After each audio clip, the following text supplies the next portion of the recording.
আসসালামু আলাইকুম। আশা করি সকালে ভালো আছেন। আমিও ভালো আছি। তো অনেকক্ষণ ঘুম থেকে ওঠার পর দেখি 6টা 20 বাজছে। তখন ওই সময় আসরের নামাজের টাইমে ওয়াক্ত চলে যাইতেছিল। তো তাড়াতাড়ি করে অজু-টজু করে নামাজ পড়লাম। তো এই টাইমে প্রায় সময় ঘুমাই। তো বাসার যা অবস্থা ছিল, মা গেছে বাইরে ডাক্তার দেখাইতে। তো তো আমি এই রুমেই ঘুমাইছিলাম দুপুরে। তো এই রুমের অবস্থা এলোমেলো হয়ে গেছে। তো আমি এখন ঘরগুলা ঝাড়তেছি।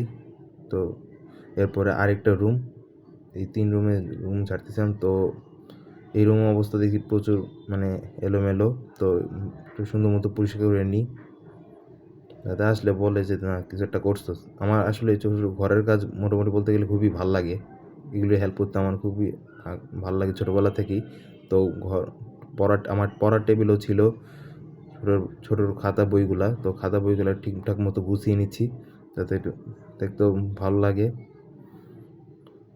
আর অনেক খাতা বই ছিল যে বলার মতো না, এই জন্য পাশে ওয়ার্ড্রোবের উপরে রেখে দিচ্ছি। তো এই হচ্ছে ফাইনাল লুক। কতটা সুন্দর লাগতেছে, পড়তে মন চায়। আর এই হচ্ছে আমার এসএসসি সময়ের যে বইগুলো, ওগুলোও বিক্রি করা লাগবে।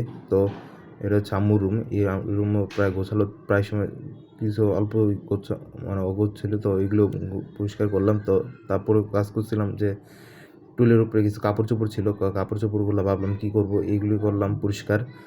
না আই মিন গুছাইলাম যাতে ওয়ার্ডরোবে ঢুকাই দিই। তো এই সময় মা বকাতে যে গুছায় না কেন, তো গুছাইতেছি আমি।